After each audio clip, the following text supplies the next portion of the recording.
Dalam nama Bapa dan Putra dan Roh Kudus. Amin. Allah Bapa kami yang Maha Pengasih dan Penyayang, kini kami kembali datang ke hadapan-Mu bersyukur atas cinta-Mu yang berkelimpahan dan tiada berkesudahan. Kami mohon bantulah kami untuk senantiasa mampu menemukan butir-butir kasih dalam setiap pengalaman hidup kami. Bukalah pintu hati dan pikiran kami agar dapat mendengarkan, merenungkan dan menghayati serta mempraktekkan firman-Mu yang kami dengarkan, dan ajari kami untuk tetap setia, konsekuen mengimani-Mu sampai akhir hidup kami dan tampak dalam kesaksian konkret hidup kami sehari-hari. Dengan pengantaraan Kristus Tuhan kami. Amin.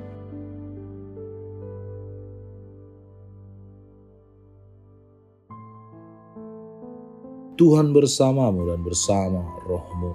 Inilah Injil suci menurut Lukas. Dimuliakanlah Tuhan. Sekali peristiwa Yesus memanggil ke-12 muridnya, lalu memberikan tenaga dan kuasa kepada mereka untuk menguasai setan-setan dan untuk menyembuhkan penyakit-penyakit. Dan Ia mengutus mereka untuk memberitakan kerajaan Allah dan untuk menyembuhkan orang. Katanya kepada mereka, "Jangan membawa apa-apa dalam perjalanan, jangan membawa tongkat atau bekal, roti atau uang, atau 2 helai baju. Dan apabila kamu sudah diterima dalam suatu rumah, tinggallah di situ sampai kamu berangkat dari situ. Dan kalau ada orang yang tidak mau menerima kamu, keluarlah dari kota mereka dan kebaskanlah debunya dari kakimu sebagai peringatan terhadap mereka." Lalu pergilah mereka dan mereka mengelilingi segala desa sambil memberitakan Injil dan menyembuhkan orang sakit di segala tempat. Demikianlah sabda Tuhan, terpujilah Kristus. Saudara-saudari yang dikasihi Tuhan, hari ini kita diajak merenungkan sabda Tuhan dari Injil Lukas 9:1-6. Injil hari ini bercerita tentang Yesus memanggil ke-12 muridnya, memberikan mereka kuasa dan tenaga untuk mengusir setan, menyembuhkan orang dari segala penyakit, dan memberitakan kerajaan Allah, kerajaan kasih. Mari membayangkan suasana saat itu. Murid-murid belum sepenuhnya mengerti apa yang akan mereka hadapi. Namun Yesus memanggil mereka satu persatu, menatap mereka dengan penuh kasih, lalu berkata bahwa mereka akan diutus. Dan yang luar biasa, sebelum mereka berangkat, Yesus memberikan kuasa-kuasa yang bukan berasal dari diri mereka, tetapi dari Allah sendiri. Kemudian Yesus memberi perintah yang mengejutkan, jangan membawa apa-apa dalam perjalanan, entah tongkat, bekal, roti, uang, bahkan pakaian ganti pun tidak diperkenankan. Mengapa Yesus memerintahkan hal itu? Karena Yesus ingin supaya mereka belajar mengandalkan penyelenggaraan ilahi Allah sepenuhnya. Misi ini bukan tentang seberapa hebat kemampuan mereka bertahan dalam pewartaan, tetapi tentang seberapa besar iman mereka kepada Dia, Yesus, Tuhan yang mengutus mereka. Saudara dan saudari, Yesus juga mengajarkan prinsip kesetiaan melalui perintahnya. Jika ada yang menerima, tinggallah di situ. Jika ada yang menolak, kebaskan debu dari kakimu. Artinya, tugas mereka adalah taat dan setia, bukan memastikan semua orang menerima mereka.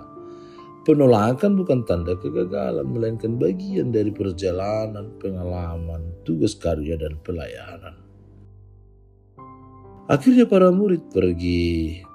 Mereka mengelilingi desa-desa, memberitakan Injil, menyembuhkan orang-orang sakit, dan melihat kuasa Allah sungguh-sungguh bekerja. Mereka berangkat tanpa bekal, tetapi pulang dengan hati penuh sukacita karena mereka telah mengalami sendiri bahwa Tuhan yang memanggil adalah Tuhan yang memelihara. Saudara dan saudari, pesan Injil hari ini sangat jelas untuk kita. Kita semua adalah murid-murid Tuhan yang juga dipanggil untuk mewartakan kabar sukacita, damai, kasih, persaudaraan, keadilan, dan keselamatan kekal. Kita diberikan kekuatan melalui doa-doa dan relasi yang mendalam dengannya. Oleh karena itulah, kita akan dimampukan untuk mengandalkan Dia yang mengutus kita. Kita perlu setia dan tidak meragukan Tuhan. Perutusan kita bukan sekadar apa yang bisa kita lakukan untuk mewartakan Injil, tapi juga menjaga kesetiaan kepada Tuhan yang mengutus. Saudara-saudari terkasih, marilah kita melangkah dan percaya bahwa Tuhan yang mengutus, yang juga akan memampukan kita. Tuhan memberkati kita. Tuhan Yesus, Engkau adalah terang dunia. Kami bersyukur karena Engkau telah hadir dalam setiap penderitaan kami. Jangan biarkan kami takut, ragu, lemah, tetapi kuatkanlah kami agar kami berani menaruh harapan kami ke dalam tangan-Mu, sebab Engkau Maha Kuasa. Ajarlah kami untuk tetap setia dalam tugas karya dan pelayanan kami, mewartakan, membangun kerajaan kasih di tengah-tengah dunia yang porak-poranda, yang tidak suka dengan keadilan, kebaikan, dan kebenaran. Beri kami kuasa-Mu supaya kami mampu mengubah diri kami dan sesama kami dengan pengantaran Kristus, Tuhan dan Penyelamat kami. Amin.